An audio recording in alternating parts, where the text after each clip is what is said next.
Hello! You are listening to episode 10 of Kalescope. Last week we had Callie Wright on our show, schooling us on transgender people and the transgender culture. Today we have another transgender guest to help us conclude this discussion from Down Under. Would you like to introduce yourself? Hi, I'm Leela Ross. I'm from down in near Canberra in Australia, so a bit out in the rural areas. I'm a transgender person, have been transitioned for a bit over 3.5 years now, and I'm married to my wife, and we have a few dogs. And as well as that, I'm a firefighter, and I work in IT, oddly enough. So yeah. Oh, wow. We had an episode where we had a Texas firefighter on the show. It was episode 6. Okay. I think you would find that interesting, hearing about, being a firefighter from the perspective of a Texan. Yep. The last guest we had schooled me on this topic. She was amazing at explaining things that I knew very little about. And because of time, I didn't get to ask all the questions I wanted to. It was just too much to this topic. And usually I wouldn't talk about a topic I wasn't very familiar with, but I felt that I needed to learn this, and what better way to learn it than to talk with someone who knows about it. I can learn, the audience can learn, and she made it very easy to understand and digest. One of the questions I had was about Eddie Izzard. He claims to be a transgender person, but he is a straight white cis male. Not that white has anything to do with it, it just seems that goes with cis male these days. But what would you have to say to that? So he claims to be transgender, yet he's a straight white cis male. It's a bit of a hard one. The definition of is transgender has changed a lot back from when, or even since I first came out and I first started dealing with it. It's definitely hard for me to say, depending on a lot of factors these days. I mean, to me, being transgender, like it might be, a lot of people say it's a bit of an outdated outdated view, but for me, it's someone who experiences gender dysphoria and starts to go through the process of transition. It's a very different thing, but at the same time, these days it's a lot to do with, there's variance in the way that this person presents and represents their gender, so they call themselves transgender. It's a bit difficult to answer that question these days because the definition's changed a lot. Yeah. And we learned about gender dysphoria last episode. I brushed up on it a little bit the last episode before preparing for recording, and didn't know that was a thing. And the way she described it is like if you just woke up after a nice long sleep and you woke up with a penis growing out of your elbow, how would that make you feel? And that was a good way of describing what gender dysphoria is, because I had no clue. I mean, someone like myself, I can't fathom the feelings that people go through. It's pretty unpleasant to say the least. It's in my case, I had gender dysphoria since I was quite young. So for me, it would be going back to right back as far as I can remember. And it was quite difficult to live with, because you always had this disconcerting or feeling that things just weren't right about your body, and that you just didn't have the right body to deal with it. So it always just felt like everything was wrong, and you just couldn't, day by day, you couldn't reconcile with what you saw and what you were and all that other problems. It just really everything about myself felt wrong at that and during those times. Do you have a very specific story you'd like to share? Like the time where it really hit you? When I was very young, I remember, this is going back to when I was in preschool. So we'll be talking about when I was early, about 4 years old, and this has stuck with me ever since. When I was in preschool, I used to have a teacher that was very understanding, which was very nice. But it used to be, when I was at preschool, I used to have the teacher treat me as a female. So every day she would just treat me that way, and it was good. I used to really enjoy that at preschool. But then as soon as I would go home, it would be, the ponytails pulled out of my hair, and I was, treated as a boy again. And it used to make me very upset and feel very invalidated with who I was and what I dealt with. Yeah. And it just, nothing ever felt right after going home. At preschool, I felt normal. Going home, I felt, sometimes I just feel sick getting in the car.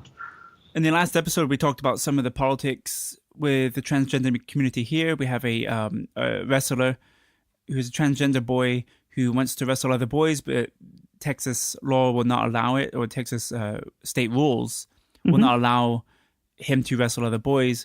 So he's forced to wrestle girls who he keeps defeating, and he's won 2 times in a row. Do you have anything like that in Australia going on? I know it's fairly new in Australia also. Well, we had a recent experience with a football player called Hannah Mounsey. So she's male to female from around my area, actually, around Canberra. So she wanted to play in the Australian Football League as a female. She was originally trialling out as a male. She transitioned and she started saying, well, I want to play in the female league. There was a lot of concerns when she went to trial. So a lot of people would be concerned about, well, can she really play with the females when she hurt them and everything else like that? So there was a lot of politics and a lot of concerns about her playing. She was recently cleared back in February to play in the Victorian Football League, so at a state level, which then she'll be able to come up and play at a federal level. But that was something very similar we had. And it was very much well, is she really a woman, and can she really play with the women because she lived as a man for so long? So there was a lot of arguments back and forward about that in the media. How is the public reacting to the transgender community? I know you just allowed gay marriage there, but how are they reacting to the transgender people? In my experience, for the most part, the public is quite indifferent. It's more of a, well, that's the way you are, and that's fair enough. It's very much I've as a transgender person, even as a transgender person in the fire service, I haven't necessarily ever come across outright discrimination or outright people having a go at me for what I am. For the most part, well, I mean, we have a big event every year, which is the LGBT Mardi Gras up in Sydney, and that's where it's a big parade of all sorts of people from generally all across New South Wales, which is the state I'm in, but it's expanded to include some of the other states lately. And we have a big parade where it's all celebrated there. That's who we are, and we're celebrated for that. And the acceptance is celebrated. I mean, there is areas, we'll say, more rural areas where it may not be accepted as much. But we did have a big vote when we had the same-sex marriage vote, and that was a nationwide vote. A lot of the results came back were actually quite surprising. Generally, everyone was quite accepting of same-sex marriage, except for certain parts in the larger cities, because that was released. So overall, the LGBT community has become quite accepted. The transgender community, we generally say, is about a decade or maybe 2 decades behind. But for the most part, people seem quite happy to accept us for who we are. It's surprising to me it took so long for you to get gay marriage, because Australia seems like a very progressive country. Australia can be quite conservative in a lot of ways. I mean, the way that we deal with refugees can be quite of a conservative matter. In a lot of ways, we are quite socially conservative. The big thing with the same-sex marriage vote wasn't necessarily that the Australian public was holding it up. It was definitely our government. And at the moment, our government is a very conservative, very business-oriented government who's more concerned about I think the nicest way to say is what their donors think, and what the lobbyists think, which can be quite powerful Christian lobbies. Yeah. And that's what was holding it back. They didn't want to. We have a House of Representatives similar to the United Kingdom, and instead of House of Lords, we have a Senate, like the United States. So we have a bit of a mixed government there. The issue was that the House of Representatives didn't feel that they should vote on an issue, which arguably they should have, without going to the public first, because that's what they kind of just wanted to stall it for as long as they could, and then say, we voted for this, but it was out of our hands. This is what the public wanted. Yeah, there's definitely a lot of similarities between Australia and the United States. You mentioned Sydney earlier with the LGBT Mardi Gras. Not many people know this, but Sydney is one of the gay capitals of that part of the earth, that region, isn't it? Yeah, so there's large areas of Sydney which were traditionally considered, we'll say, the gay areas, Yeah. for lack of a better term. Like we had there's one area which it's become quite gentrified now, but there was Newtown, suburb in Sydney, which was very well known for it.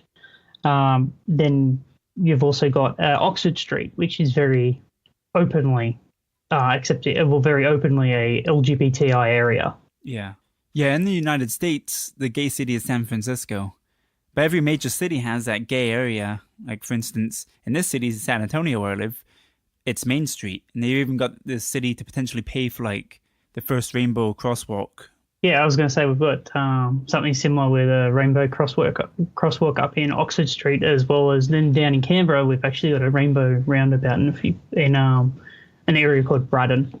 Another thing I want to talk about was the non-binary category. Would you happen to know anybody who is non-binary?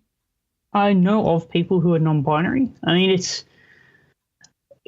a bit of a hard one because I'm not at a university sort of thing. So we do have universities in the area, so it's more of a thing, more common, we'll say, with the younger people in my experience. Yes. But I do know of some non-binary people. Like there's a famous one down here called Nori.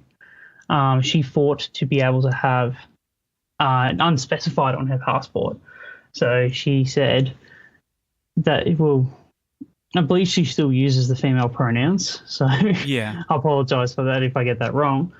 But she went to court. She transitioned from male to female. Then she still had gender dysphoria after transitioning. So she became, I then discovered she was non-binary, or she didn't really have a gender. So she went to court. She fought to have her passport changed. So instead of male or female, it was just X or unspecified.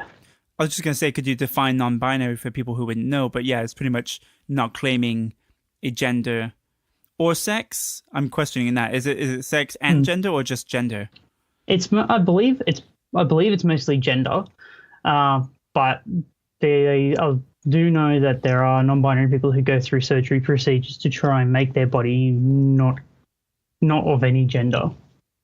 Yeah, and I noticed you were kind of tripping over what to say, past tense, present tense, she or he. And I had a lot of trouble with that in the last episode. When you hear me, I'll sound like an idiot. I was describing somebody as a man and then transitioned to a woman, and I was told that she was always a woman. One thing I failed to mention in the last episode is the person I knew before the transition was a married male with 2 kids, and he was a family man. And then he began his transition at the end of my time seeing him. And then 2 years later, fast forward, I see him again. And all I've known him is as a him. I've never known him as a her. So here's me saying it again. I'm doing the same thing I did last time. But it's because for years I knew him as a him. So it was hard for me to say her because I think of him how I knew him, not how I know her now. So I know, so you kind of had that similar trouble. It's just tricky. That's one of the reasons why I want to do the podcast, because I have a lot of trouble with the gender pronouns. And it's, I've also been told to say they. If you're not sure what to say, you say, what do they want? But for some reason, that doesn't come off my tongue very easily. No, in a lot of ways, they has traditionally been used very differently to a pronoun. So it's a bit difficult. I mean, when I started my transition, when I came out, I'm married, so I was married at the time. I'm still married to my wife, and now we're technically in a same-sex marriage. I transitioned while still an active serving member of the fire service, which I still am. And there was very much a period where after I came out, I made it very clear to everyone to say, I know this is going to be a difficult process for everyone. Just to get their hands around the different pronouns. So if they did slip up, I always made sure to say, if you slip up, that's fine. And a lot of people did have problems with it for quite a while, and people still do have problems to this day, even though it's been quite a few years. But at the end of the day, it is a difficult thing to adjust to. You're changing the entire way you see that person. So it's very much if you slip up, provided it's not a malicious slip up, which I have experienced once or twice, but but very uncommonly. And then it's very much it happens. It's not unexpected.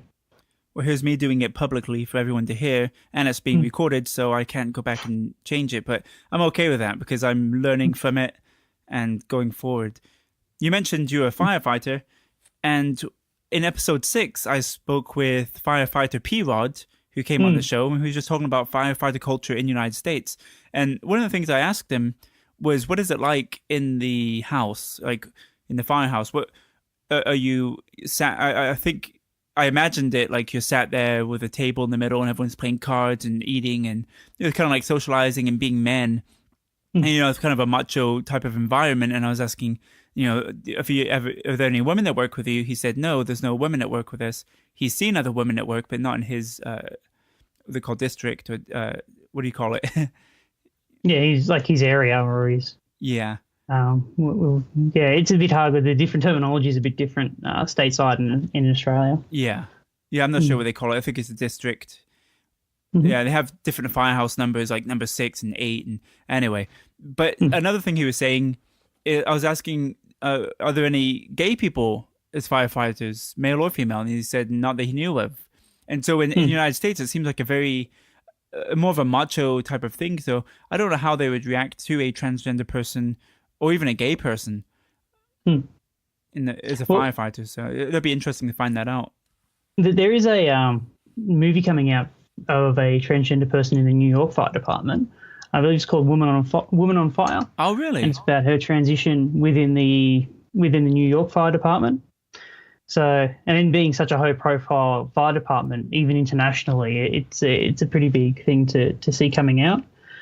In my case, down at my station, because we just call them stations, where we generally don't spend a lot of time at the station, where a lot of it is we're on call because we're a rural station. So it's more of even though our station is part of inner city, we do have an urban station for firefighting and a rural station for firefighting because the equipment we need can be quite different. So it's better just to have two different stations. We do everything except for the urban guys do, except for rescue, but within a rural context. And so a lot of the time we don't get as many jobs or as many calls or call outs. So a lot of the time we'll stay at home and be on call. And when we get a call, we go to the station, we get in the truck, and then we go out to the job. Because at the end of the day, we take a lot of the time when a house is on fire these days, it'll take us about 15 minutes to get there, even if we're at the station. Yeah. By the time we get there, the house is beyond saving from a rural standpoint. So we do a lot of bushfires and grass fires, as well as car fires, and then we do the structure fires, and we will come into the town and do structure fires occasionally as well. But we only really have a group of people sitting at the station. Like I'll go to the station and we'll be there on stand-up, or as we call it, where we're all at the station ready to go on particularly high fire danger days during summer. Yeah. So similar to what they say they would do in California with the bushfire, with the rural firefighters there. And we'll be sitting there on a high fire danger day waiting for a call to come through, and we'll jump in our trucks and go. And it's not necessarily so much a macho environment. We have about 25% female membership. Okay. So that's including myself. It's very much we got guys being macho, of course, but for the most part, we don't necessarily have a big macho environment at our station. Other stations can be a bit different, where you can have really macho, like it can be very macho. Yeah. We do have a station nearby where it is, and yeah, for the most part though, it is quite a relaxed and quite a nice place. It's very much the service itself. We have about 70,000. They say 70,000 firefighters. It's probably closer to 50 or even 40,000 because we cover the whole geographic area of New South Wales minus the cities. So it can be very varied right across the face, and but they say that we're representative of the communities that we're in. Very cool. It's a good year for firefighter movies because you got another one coming out called Only the Brave, starring Josh Brolin. Mm.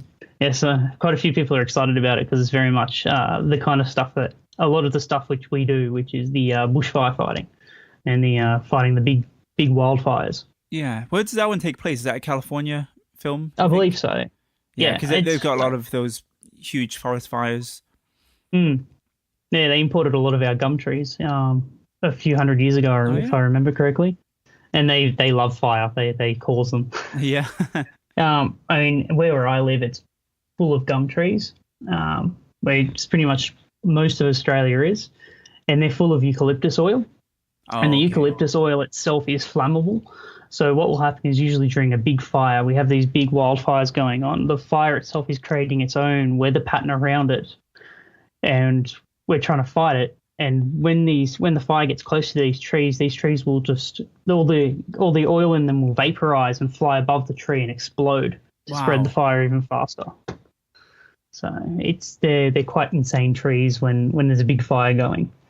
That's incredible. I didn't expect to get two episodes out of one, which is amazing because this is you're doing episode 6 plus episode 9 Mm. all in one because we did transgender and then firefighting culture. So this is a nice, pleasant surprise. That's good. So I want to go back into Australian reactions because in the US, I mean, it's still kind of we're talking about in the last episode. It's still kind of like the butt of the joke, you know, Mm. when it comes to transgender. It hasn't fully. It's still brand new here, Mm. and so is Australia pretty tolerant with it, with just the transgender culture? I think it's pretty tolerant in that, for the most part, a lot of Australians don't mind. It's just it isn't something that a lot of people think about. It isn't something they concern themselves with.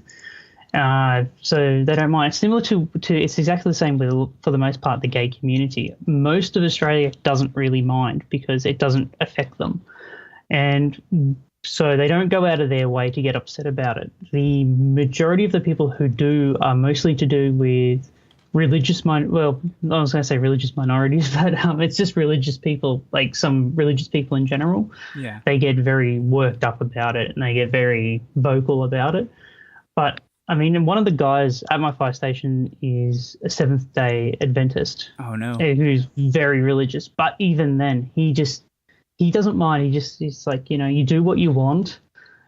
It's as long as it's not affecting him. And at the end of the day, it isn't. So he does his best still to cater for my transition. And he does his best to still refer to me as female and everything else. He does occasionally slip up like everyone else, but at the end of the day, even he is putting his best foot forward and trying his best for it. That's So good. for the most part, I'd say for the most part down here, even though it is still a very new thing, people have been very willing to accept and to move on with it and to say, well, that's who you are. We aren't going to get in the way of that. We're going to do our best for you. It's good when they're religious because Mormons and Seventh Day Adventists, they both have this weakness. You can really attack them with their own religion, and that's one thing I've learned because I've had some people where I've had to put them into place. Because if he's not a vegetarian, he's not a true Seventh Day Adventist. Oh, he is in this case. Yeah. Well, that's good. Yeah. I appreciate the people that follow the because Mormons can't have caffeine and stuff, and you'll see them drinking a Coca-Cola, and you're like, hey, you can't talk shit because you're drinking Coke and you're not allowed to, and you're not wearing magical underwear, and it's easy to attack or to counterattack religious people. So I've had a lifelong fun of that, just defending minority groups if they're religious. But some people, like you have in the United States, you have the Baptists, which they pretty much could do what they want. There's no rules that apply to them. They cherry pick the Bible and all that. So, it's them. And I noticed that in Australia, you have a lot of. I don't know if you've been influenced or Australian culture has been influenced by American culture when it comes to the evangelicals. You've got some famous religious nuts there. Yes. The Ken Banana Ham, Man. for one. Ken Ham. And then what's the other one? What's the Banana Man? I forgot his name. Ray Can't Comfort. remember. Ray Comfort. Ray Comfort, Yeah, you got those two. I thought Ray was a Kiwi, so Oh, yeah.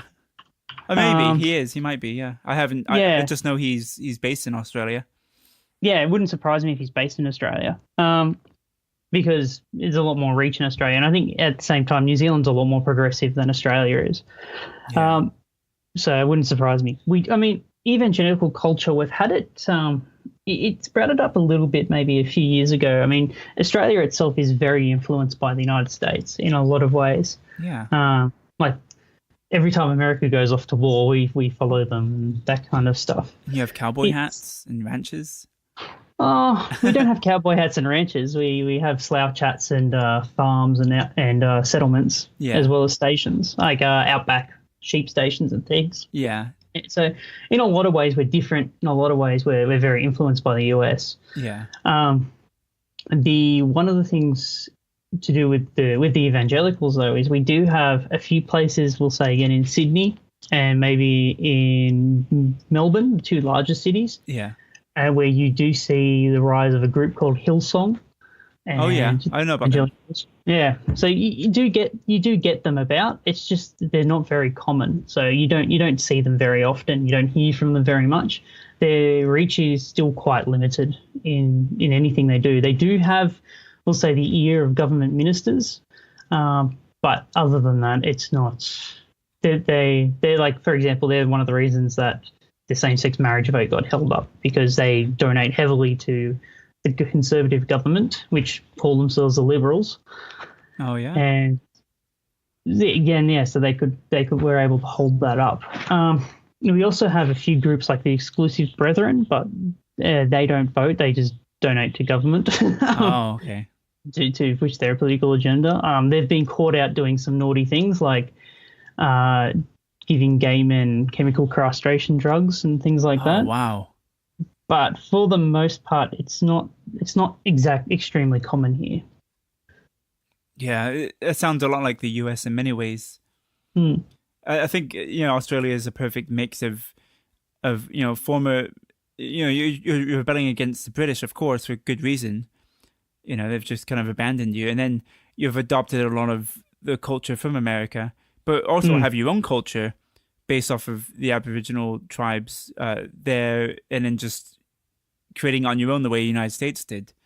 No, in a lot of ways, I think the cities are very much a example of a lot more Americanized. Yeah. But if you go out more rural and bush areas, it's still very quite English. You've got your tea, you've got your crumpets and your I was going to say muffins. Well, muffins, yes, you got English muffins, and your scones. And it's very common out in the rural areas to be a lot more English, where if you go into the city areas, it's a lot more American, a lot more multicultural.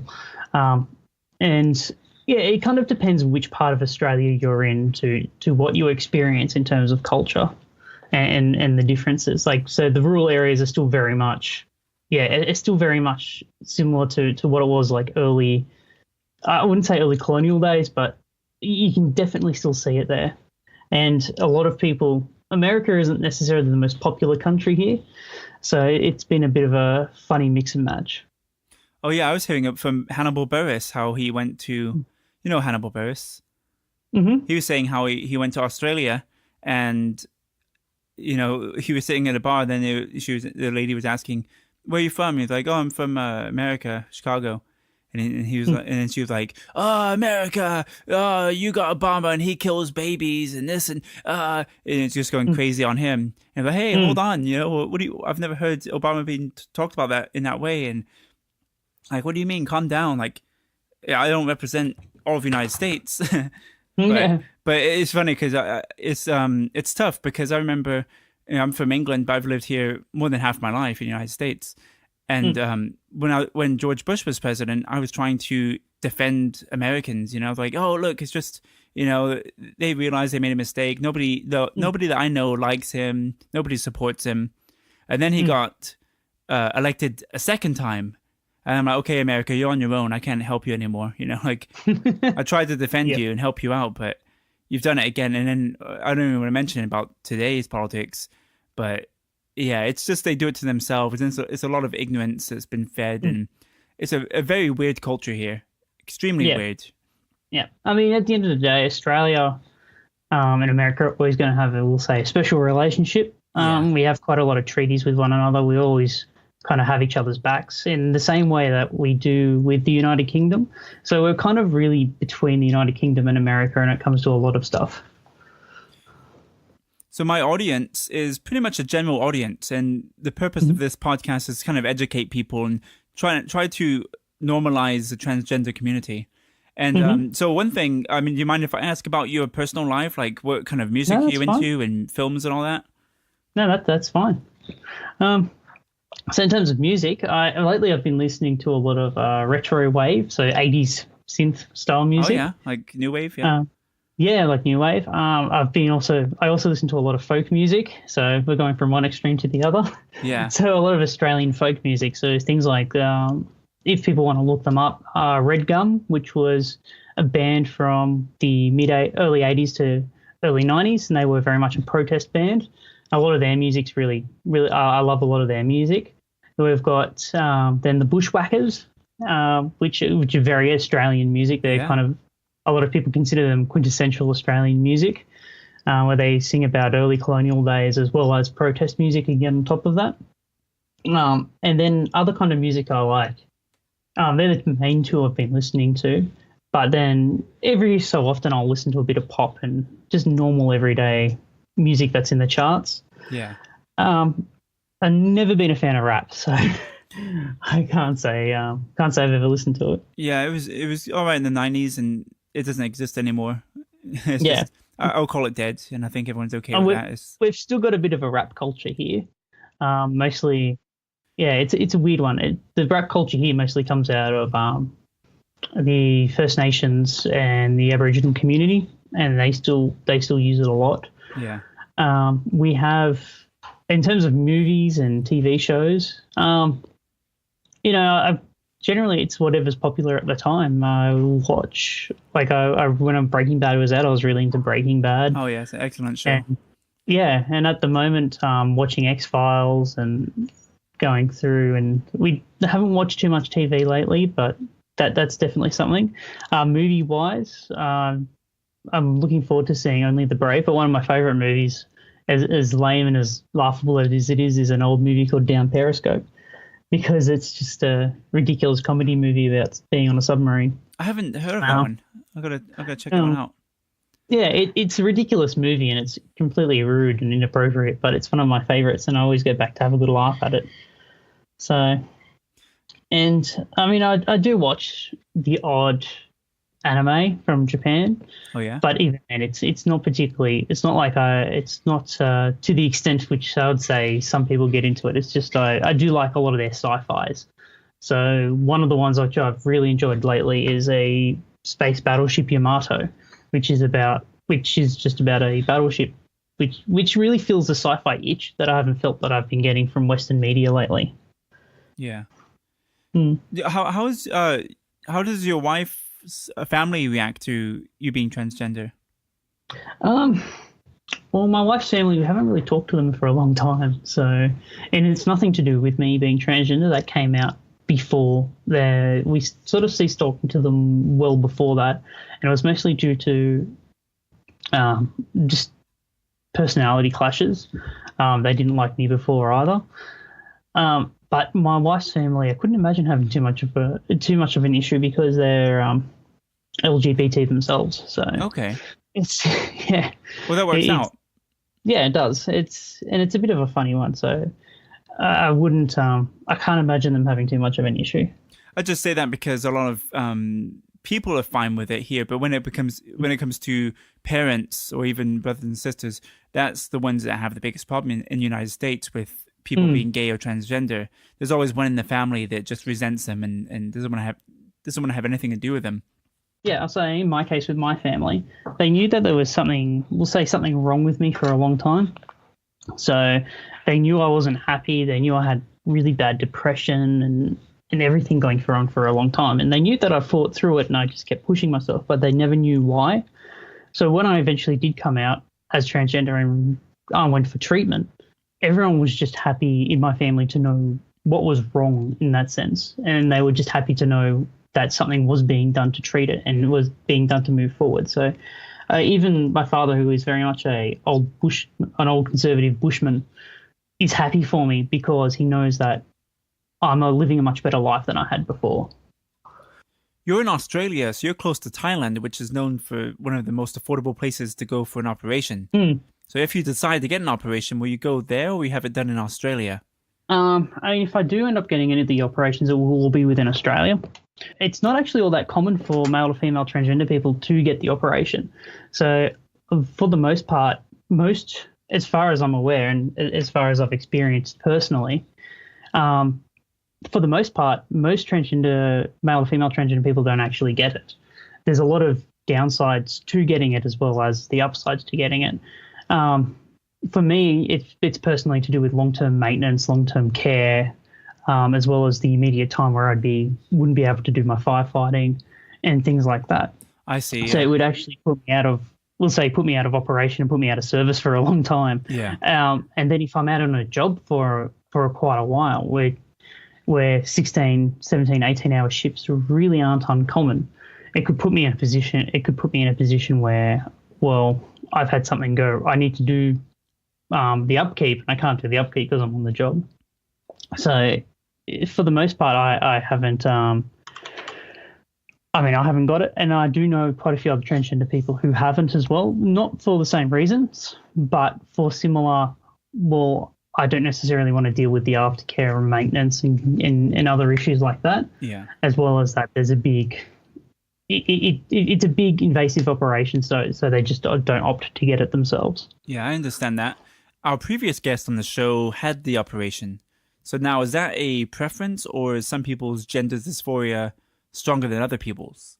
I do get gender dysphoria over it. However, it's not necessarily to the extreme point where it's like, I have to deal with this now. It's more of I can work through this and deal with it over time. And it's not a big issue at the moment. The big issue with gender dysphoria is that I think a lot of people I've talked to, gender dysphoria increases over time. So it can actually get worse over time. But it's very much at the moment, I don't need it. So I'm not necessarily going forward with it myself. But for some people, I can definitely imagine it is something they have to do and they have to get it done because they just can't live with themselves otherwise. Okay, so we're talking about transgender. What are your thoughts on people who are transracial, if that's even a word, where they identify with a different race other than themselves? Do you think people don't really take that seriously, or if it's something real? Or do you think it's the next thing after transgender people? Do you think? I can't see it being the next thing. For the most part, I think there's a big difference between being transgender in that it's, for myself, the way I see it is it's a condition where, for me, it's a medical condition where something hasn't gone quite right during my development stages, and this is where it's led me. And for being transracial, I think is a very different thing because I think it's a lot to do with culture and people wanting to identify and wanting to feel a part of another culture, and very strongly doing so. Now, we've seen it with, I think we've seen it already with, say, people who just get obsessed about Japanese culture and they try to go over to Japan and naturalize over there. And I would say, it's a phenomenon we've already seen in quite a few different people. Again, most visibly with Japanese culture, but I wouldn't necessarily say it's not necessarily the same thing or something that's going to be the next big thing, because at the end of the day, people are always going to be wanting to go somewhere and naturalize and become part of that culture. I think the big thing with the transracial person, necessarily the one that's been very visible lately, is that it's with American racial politics, it can be difficult for people to do that. So in this case, I believe she feels that she very strongly identified with the African American community. Yeah. And she wanted to be part of that, but I don't think she was able to necessarily do that without trying to feel different and isolated because of American race politics and all of that. So I don't necessarily think it's going to be the next big thing. I think it seems like a more of a quirk or something different that came out of the way that America American racial politics and how all that works, because it just seems like a completely different style of issue and concern. That's why I was asking about that. Yeah, Rachel Dolezal, is that how you pronounce the name? Dolezal? Yeah, I think it's Dazal. Yeah, I'm not very good with American names, so. It's Dolezal, ZAL for international audiences. And yeah, she wanted to become a head of the NAACP, and she identified as black, and she tried to make her appearance look as black as possible.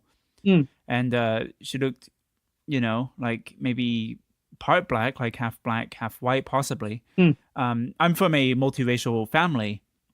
I have brothers and sisters that are half black, and so I could see her possibly looking. She tried really hard to look black, and she identified as black, and I can kind of relate with that because when it was the late '80s when my stepdad came into my life, and he's a black man, and introduced all this black culture to my family, which I didn't know about, and I thought it was the coolest thing. I thought, I was huge into basketball. My name is Jordan, so I was like, everyone's like, oh yeah, like Michael Jordan. He was huge at the time.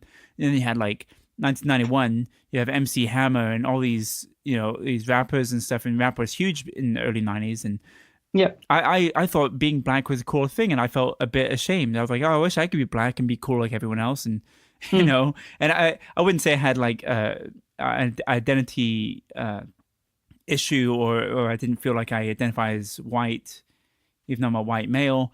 It's not that. I just felt a bit envious of black people that they're really cool just by being black, And so I can kind of, in a way, see her, because if she's being brought up in like, say, black culture, and she's the one that isn't black, like she does want to be ostracized and be like, oh, you're white, you wouldn't understand, that type of thing. Yeah. And she would be like, no, I'm just like you guys, and then maybe in her head gets so deep into it that she actually thinks she's black, or if she fools people into to looking black, maybe she'll be accepted as being part black, and that's just enough to get her in. Yeah. No, I see it the same way. Even though my family, I think it's the most Anglo family it could be. Yeah. It definitely, I can definitely understand that. I mean, my wife is German, so we're both, in that sense, we kind of got a bit of multiculturalism, because even though she's still, European and white, and I'm European background and white, there is definitely differences between us. But I get the sense that it might be that she just really identifies strongly with black culture and wants to be part of it. Yeah. But a big issue which I see in the United States is you can't necessarily be part of black culture without being black, just because of the racial politics involved. Yeah, it's tough. But you have people, dressing the part, and that's as much as they can do. And people will say, oh, you're dressing black, you're dressing white, like Carlton Banks from what is it called? Fresh Prince of Bel-Air. Mm-hmm. He's looked at as being a white guy, and they make fun of him. He wears cardigans, and he dances like a white guy. And so he's kind of like shunned out of being black, like, oh, you're not black, you're white, because you look, act white and talk white. And the same thing if you got, a white guy wearing a shirt 4 sizes too big for himself and his hat backwards. Now he's dressing black, and you got like, But when it comes to race in the United States, you could be Hispanic and you could be Asian, and you can dress black, quote unquote black. But when you're white, then it's like, okay, who are you? What are you doing? Yeah. But I think if you're a minority, it's okay. And I'm putting this in quotes. You can't see me, but minority in quote. You have like Asian culture, which is popular in California, in LA and different parts of California where you have a lot of Asian culture, and they kind of have their little gangs and all that type of thing. So they're accepted. The Latino community is accepted. But when you're white, like they look at it as you don't have any struggles. You don't, even though white people in the United States are some of the poorest people, especially in the southern states. But it's weird. It's a weird culture in the United States. Yeah, it is. It's very, I think it's very unique on an international level. I mean, we have a very multicultural country in Australia. But for the most part, if you want to work in part of another culture, within Australia, there's generally nothing necessarily holding you back, except unless it's more of a if you want to do it. Like we have plenty of people who identify as Aboriginal, Yeah. even though you'd look at them and you wouldn't think it. But as far as we're concerned, yes, they are. They do have Aboriginal heritage and they have that connection to the culture. So. Yeah. There's a famous Aborigine from Australia who plays basketball here in San Antonio. He plays for the San Antonio Spurs. You've probably heard about him, right? I actually haven't heard about him, so... Oh, really? Yeah. Well, it's great because the locals here are diehard fans of the Spurs. Mm-hmm. And they're learning about the Aborigine people, which they never would have known about otherwise. And Texas is a big state compared to most other states. And there are many people that have never left the confines of Texas. So for them to learn about anything outside of Texas is a big deal. Yeah, it's really good because there's a lot of uniqueness about their culture. It's very interesting to their culture is so unique. It can be very interesting to learn it because it's just different. It's nothing quite like it. Yeah, so there's this film that I watched, Rabbit Proof Fence, which is about these Aborigine girls trying to cross Australia from one part to the other they were captured and put into a camp. Mm-hmm. Do you know about that? Yeah, so we did have what we call the stolen generation. This is actually something that went on for quite a while, where the government was taking children out of Aboriginal homes because they couldn't. And I think at that time the movie was said it was to do with half-caste children, as they were known, which is partly white, partly black, to raise them as white to try and, we'll say, breed out the Aboriginal community and make it all white. It is a bit of a stain on the culture, as you might imagine, and a bit of a stain on our history. But yeah, so I've seen that movie myself, and the Rabbit Proof Fence, which it's about 3 fences now, but goes from the most north part of Australia to the south part of Australia. I believe in the movie that was used for them to navigate their way home because they knew where the fence was. They were able to find the fence, then navigate back home because their home was near the fence. So it was a bit, so they were able to do that in the movie. So the story behind it was based on the stolen generations and the Australian, we'll say, going back a while now, but the Australian attempt to breed the Aboriginals out and make them white. I think it's the easiest way to say that. Yeah. Yes, exactly what they're trying to do. Yeah, it was insane. It's a problem they caused because they raped the Aborigines a lot of the times. Yes. So, I mean, I've got in my family history, I do have, there is Aboriginal heritage there. It's not strong enough that I identify with it or that I see myself as Aboriginal. But, I mean, we've got, I think, almost every Australian family, I'd say, that's been here since the early settler days would definitely have that Aboriginal background in their family. Yeah, it's just like Mexicans in Mexico. A lot of them, especially the ones living in San Antonio, have indigenous, a bloodline. They're Cherokee or they're Aztec. They've definitely got some Native American in their blood. So, I mean, yeah, it's so interesting, and so many people are so different. And I just want to kind of stomp this whole racism and just everything. Just let people be happy and let people be different. Yeah. And I think that's kind of the purpose of this podcast. Not really this podcast, but this episode. I want to just kind of, and it sounds so silly, me trying to say, oh, let's normalize the transgender community. But really, I know it seems stupid and cliche or whatever of me, but it's really what I want to do. I want it to not be an issue. I don't want people to have to talk about it. I want to not have this conversation. Yeah. I mean, the way I see it is what I try to do in my personal life is I try to make us look as normal as possible. Yeah. Every day, it's like we're normal people. We're just getting on with our lives like the rest of you are. And we just have something different about us. Yeah, there's a lot of work to do, but I think we're on the good side. So, the old and the ignorant will die off. And, we're going to keep moving forward. Yeah, exactly. But, yeah, I really want to thank you for coming on the show. That's okay. It's been a pleasure talking with you and getting to know you. Leela Ross, right? Yep, that's Leela Ross. Anything you wanted to say? Do you want to plug any of your Twitter or Facebook or anything like that before we go? I don't really. I'm a bit old fashioned, so I don't necessarily have a Twitter or a much of a Facebook presence at all. No problem. I mostly just hang around on Reddit. So. Oh yeah. All right. Well, Yeah. Maybe we'll have you on the show again if we come up with another topic. Maybe we'll get firefighter P-Rod and we could talk about the differences with your culture or something. It'd be nice to have you talk with us again. Yeah, it would be fantastic. Well, thank you very much for your time and for being a part of the show. Thank you for having me. Take care. You too. You're listening to Kalescope. That was a nice chat, wasn't it? I think at the end of every episode, what I might do is have a segment called Toby Notes, because during the show, Toby takes notes for me. I'll ask him, hey, look that up for me, because to fact check me and to make sure that I'm not giving out false information. So Patty Mills is he's a Torres Strait Islander, and he's from Canberra, Australia, the same place our guest Leela Ross was from. And it's called a fire station. For some reason, I can never think of what it's called when I'm talking about it. I always say something like the house, the firehouse, or something like that. Fire station, they call it in the United States as well as Australia and England and everywhere else. Leela Ross recommended the film Women on Fire, so check that out when you get the chance. I would like to thank all of you for listening to another episode of Kalescope. We are now 10 episodes in, and I feel like it's really coming together.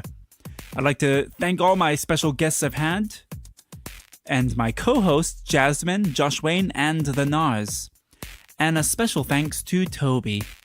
I would also like to know what you think of the show so far. So go to iTunes and leave us a nice 5-star review. Or you can message us on Facebook or Instagram or Twitter.